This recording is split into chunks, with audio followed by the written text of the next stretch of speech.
Hello, well, I am joined today by the newly elected leader of Britain's main opposition party, that's New Labour, and it is, of course, Jeremy Corbyn. Jeremy Corbyn, thank you so much for giving Phyllis Wood the time today.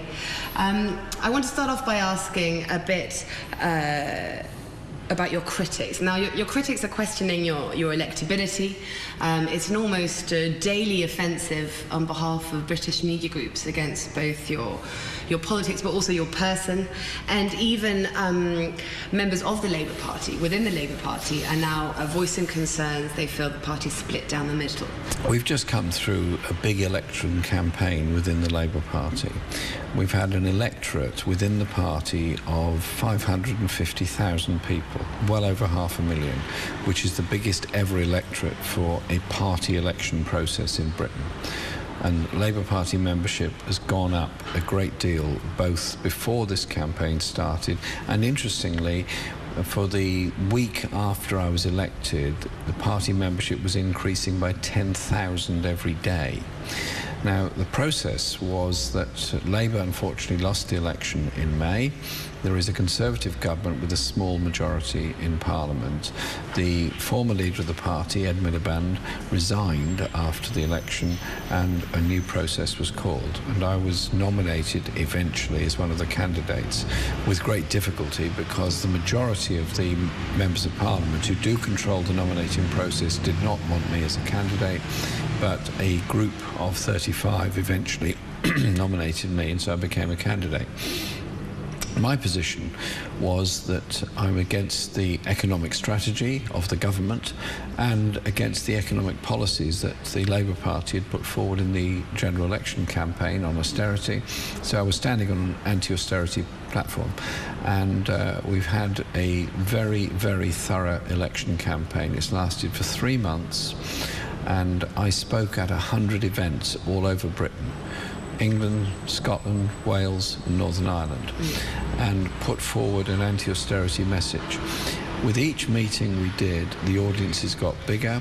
They were interested in this kind of inclusive politics of opposing what the government is doing, but also putting forward policy ideas and policy statements that were very different in many ways. And also, I don't get involved in personal abuse. I don't care what abuse is thrown at me. I don't reply, and I never do any personal abuse of anybody. It's solely politically based activities. And that has had a big response. We've now, at the end of our campaign, had 17,000 people registered as volunteers in our campaign, having started with none in the middle of June. June the 15th, we had nothing. We had no members, we had no supporters, we had nothing. We just had my name on the ballot paper. And by the end of the campaign, we had a huge team working very hard, and I appeared at 100 events all over Britain, and we had 17,000 volunteers. The voting was done either online or by post, and at the end I received 251,000 votes, nearly 200,000 more than any other candidate. I got 59% of the vote on the final count. And so my mandate comes from the members and supporters of the Labour Party. The members of the parliamentary party are all obviously elected as parliamentarians.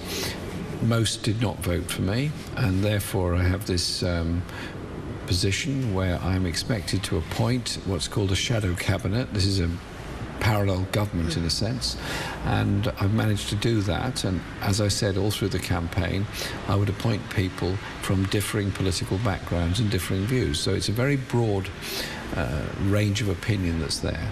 But the important thing is the mandate I've got is for a different way of doing politics, is for democratic inclusion, is for open policy making, is for developing ideas from the grassroots, and it's gained a fantastic response. Our audiences were either young people, a lot of them under 25 or 30, or much older people who'd become disillusioned with British politics, particularly after the invasion of Iraq, and now saw an opportunity for something different. My background? I was a trade union organiser before I became a Member of Parliament, and in Parliament I've concentrated on representing my community, but also concentrated on human rights and peace issues, and I was chair of the Stop the War Coalition and also vice chair of the Campaign for Nuclear Disarmament. So my background is very much international peace, justice and human rights, and I'm now the leader of the party. Fascinating position to be in. Exciting, really looking forward to it. And this weekend we've got our Labour Party conference where we'll be beginning to develop some policy ideas, and I'm very excited by it all, particularly the new members that have come into our party. Definitely. Under your leadership, might Labour reconsider its relationship with the SNP, with the Greens? Some people are thinking maybe an option for politics here in Britain is this kind of cross-party alliance on the left. What do you think about that? In Parliament, we will cooperate with all other parties to try to defeat two pieces of legislation that are very bad the government brought forward. The first one is the trade union reform bill, which is all about preventing trade unions having a political voice, funding political parties or being active in politics. The second is the welfare reform bill, which is about reducing the benefits available to large families, reducing the benefits available to people that are in desperate need. They're very nasty, very bad measures, very bad laws. We'll be voting against them, and we will also be working with Scottish Nationalists, the Green MP and any other opposition party, such as Plaid Cymru, the Welsh National Party, as well as the Social Democratic and Labour Party of Northern Ireland. As to a wider coalition, I don't think that's very likely, but I do think that British politics has changed a great deal, and many young people are now looking to join the Labour Party and be involved in it because of the style of campaigning that we're doing. To what extent do you think your victory as Labour leader, or more precisely, the triumph of the anti-austerity message, as that has broken through into mainstream British politics, to what extent is that related to the rise of Syriza in Greece and Podemos in Spain? There's been a much more intense debate about austerity following the whole issue of Greeks and the problems in Greece, and the victory that Syriza had in the January election and the recent re-election of them. But also many people are appalled by the way the European Union has treated Greece, and just as much as they're appalled at the very high levels of unemployment, particularly youth unemployment in Spain, which is now, I think, 50%. And so that has changed the atmosphere. And the interesting thing is that the main left parties across Europe have all lost support and lost members. It's Labour that's gained support and gained members recently. And in part, I think that's because the Labour Party has become a home to a much more radical tradition than it used to be. And we'll see what happens, but I'm excited by it and excited by the possibilities of real change. Yeah. And also thinking again, sorry about this, Syriza and Podemos, these are parties that want to be part of the EU, but they want to see reform within the EU. They want to see a radical change. I mean, there's a lot of criticism. You mentioned it, how the EU treated Greece, the Greek bailout, and so many feel that they are bullied by an economic policy decided by Brussels and Germany. And so they want to see reform within the EU. Would you like to see reform within the EU, and what kind of EU would you like to see? Look, the EU is probably a subject of more intense debate in Britain than almost any other European country. There is a significant degree of opposition to the European Union, usually from quite a nationalist, almost xenophobic perspective, but also from a left position as well. The two do not cooperate at all. They're different forms of criticism. Within the Labour Party and the trade unions, there are serious concerns. One, about the treatment of Greece, the terms of the bailout, the imposition of pension changes and other changes on Greece are seen as very unfair, and they are very unfair. Secondly is the question of the Transatlantic Trade and Investment Partnership that's being negotiated by the European Union and the USA, which will damage working conditions all across Europe and probably in some parts of the USA. And the third one is workers' rights. At the moment, we have a European social chapter, we have working time directive, we have quite a lot of European directives that have been helpful in working conditions. The Conservative government wants to sign away a lot of those, wants to have a Europe that is only a market Europe rather than a popular Europe. Our strategy is that we will make demands for good working conditions all across Europe, for observance of the International Labour Organization conventions and demands, respect for the European Convention on Human Rights and the Human Rights Act in Britain, which is only partly an EU responsibility, and we want a Europe of decency and social solidarity, environmental protection, and not one of solely free market economics. And so there is a debate going on there, and at our conference next week I'm sure the issue will be debated again. What unites the party and unites everyone is the demand for decent working standards and working conditions all across Europe. Eastern European workers migrate around Europe, British workers migrate around Europe. Often those that come from the poorer countries in Eastern Europe are grossly exploited in Western Europe, in France, in Germany, in Belgium, Netherlands, and in Britain. And that is something that's got to stop. We want all workers treated properly, all workers paid at the very least the minimum wage, all workers entitled to the same level of protection. That is a big debate, but we are there saying there has to be a universality of conditions. Now, the British government now is going to try and push for another debate on further military intervention in Syria, tying it all up really with the refugee crisis, blaming it on Bashar al-Assad. What I want to ask you is, firstly, what is your stance on this as an option to intervene in Syria? And secondly, is this link, Bashar al-Assad with the refugee crisis, too tedious? Surely there are more actors involved. There is a real refugee crisis in Europe. There's a refugee crisis around the world. There are now more refugees around the world than there ever been in recorded history. More utterly desperate people fleeing from environmental disaster, fleeing from poverty, fleeing from oppression, or fleeing from war. There are huge refugee camps in Lebanon and in Jordan, and the whole region is dominated by refugee camps, including those in Libya. There are migrants, desperate people trying to cross the Mediterranean, many of whom have lost their lives in the process, many more trying to get through Turkey and Greece into Western Europe. Interestingly, the public opinion has changed across Europe, and Germany, to its credit, has taken hundreds of thousands of refugees. Britain has taken very few, and many of us are demanding that Britain take part in an EU programme to bring more refugees to Britain, to give them a place of safety and let them settle down, live and work here and contribute to our society.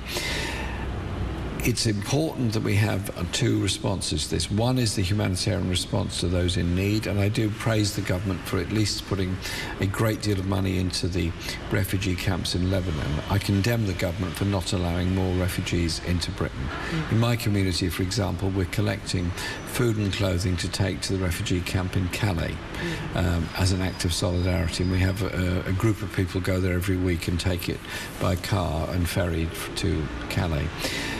As to the issue in Syria, which in part is the source of this flow of refugees, it's important to remember that all wars start from the failure of politics. All wars are ultimately ended by the re-engagement of politics. Think of the war in Colombia. It's gone on for as many years as I can remember. Ultimately, a peace process came about by political action. Political action has to be taken in the Middle East. Therefore, a conference urgently called of all the countries in the region, including Russia and Iran, as well as the European Union, the USA, Turkey, has to happen to stop the flow of arms to ISIL, stop the flow of money to ISIL, and to try and bring about some future. At the moment, the options that we're being told by the military are to bomb. Bombing will kill people, will destroy infrastructure, and ultimately will probably lead to more people, not less people, joining ISIL. All the experience so far of all the bombing that's happened in Syria on ISIL targets has been an increase in people wanting to go there and join ISIL. There has to be a different way of doing things.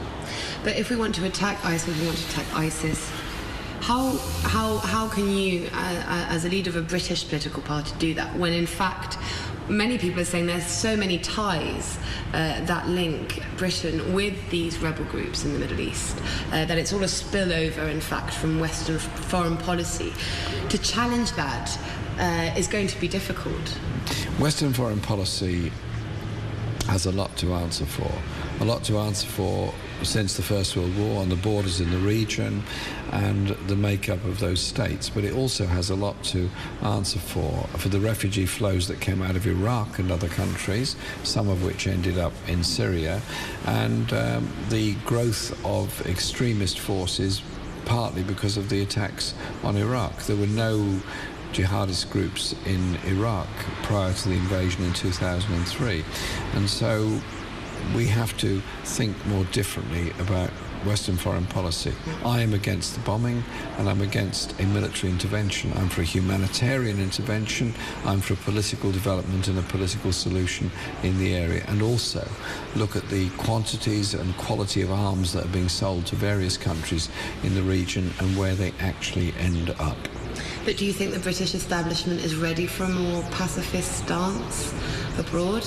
Also considering the British alliance with countries such as Saudi Arabia, massive arms dealer, also now just been declared head of the United Nations Council of Human Rights.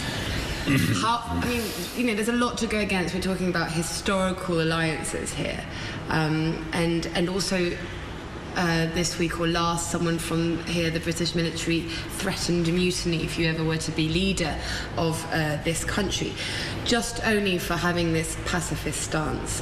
How are you going to negotiate with this system?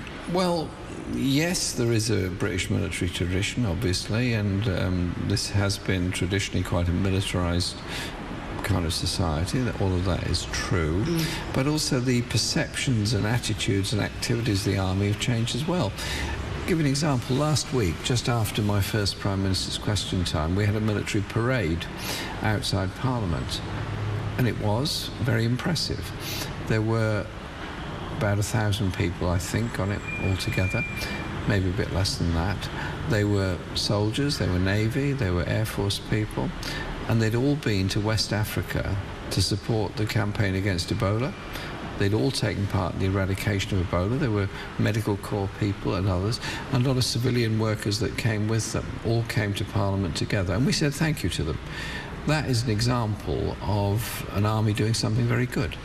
Very capable, very good engineers, very good logistics people, and they helped to deal with the Ebola crisis. Now, dealing with a crisis is important. The Italian Navy, for example, has vessels that can be converted very quickly into desalination plants or to hospital ships.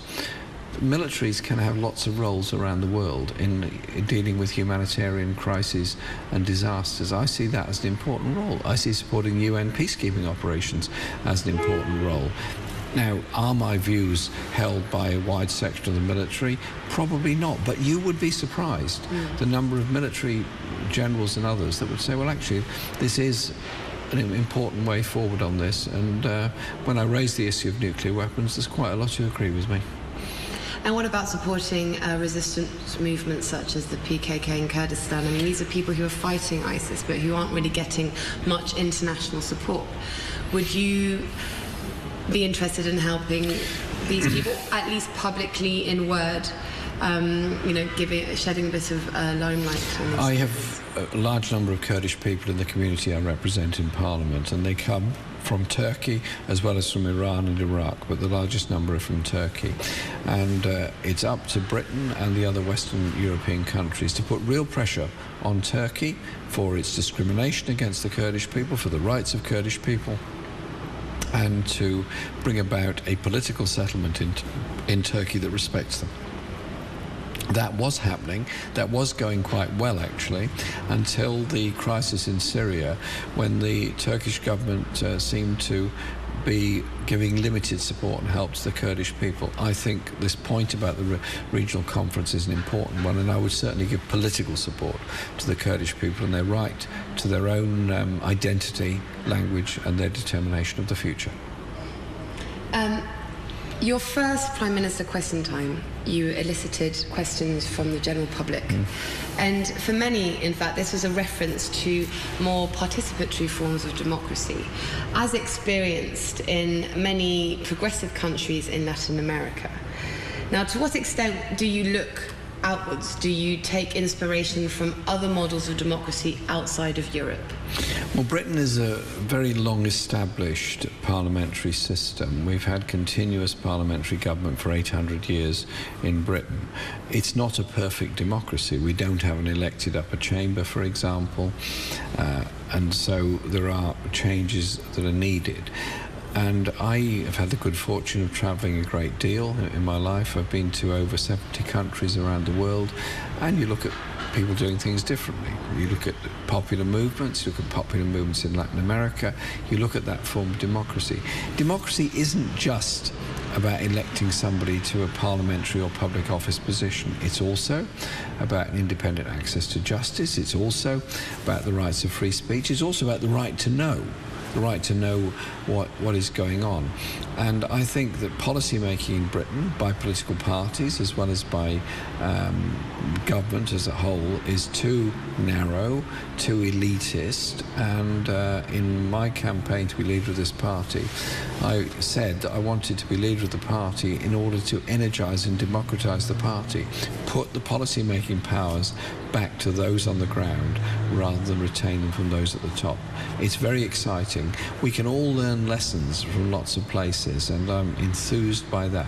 So I thought, first Prime Minister's question time, I'll ask the public for a response. I only asked 2 days before Prime Minister's question time came up. I had 50,000 responses of questions I should ask the Prime Minister, and I selected 3 subject areas and asked questions on those, and that's generally the way I intend to do it in the future.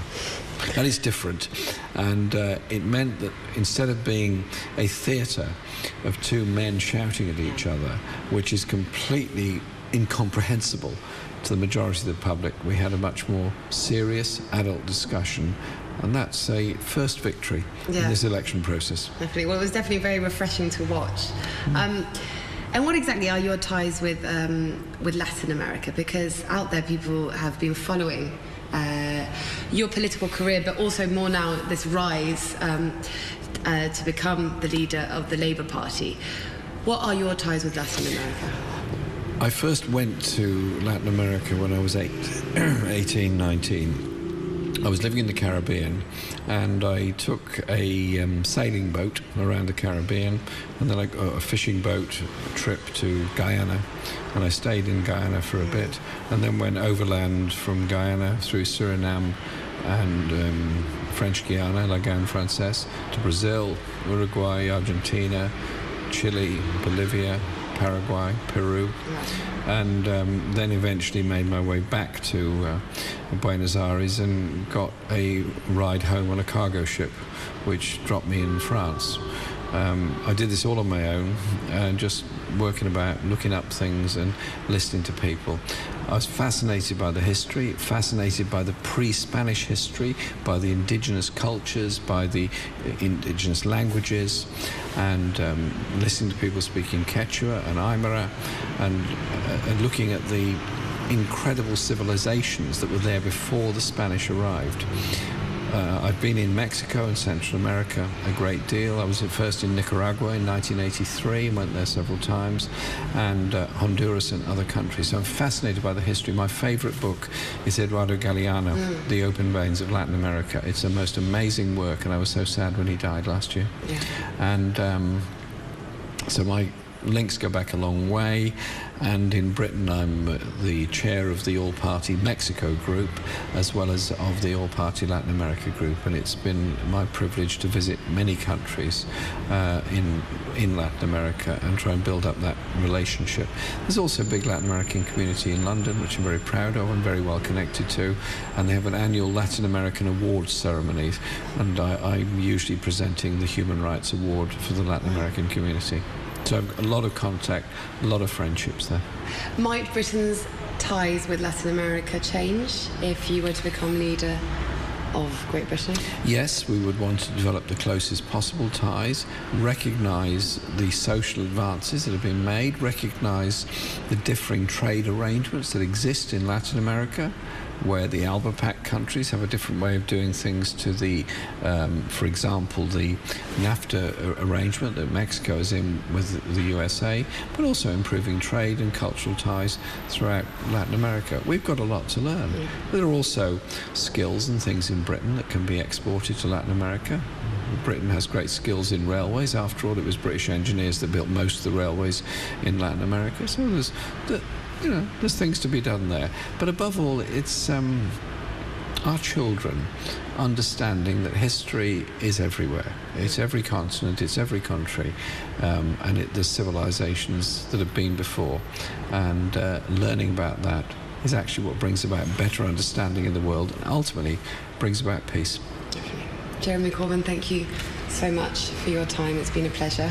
Thank you. So that was it, the interview for De La Sur with Jeremy Corbyn, the new leader of New Labour here in Not New Britain. Labour, the Labour Party. Are you taking back the Labour Party? I am taking back. It is the Labour Party. It's not called New Labour anymore. Fantastic. Well, that's exciting news. So the leader of the Labour Party. Great, thank you. I've spent my life in the Labour Party as a socialist, and I'm proud to be in the Labour Party and proud equally to be a socialist.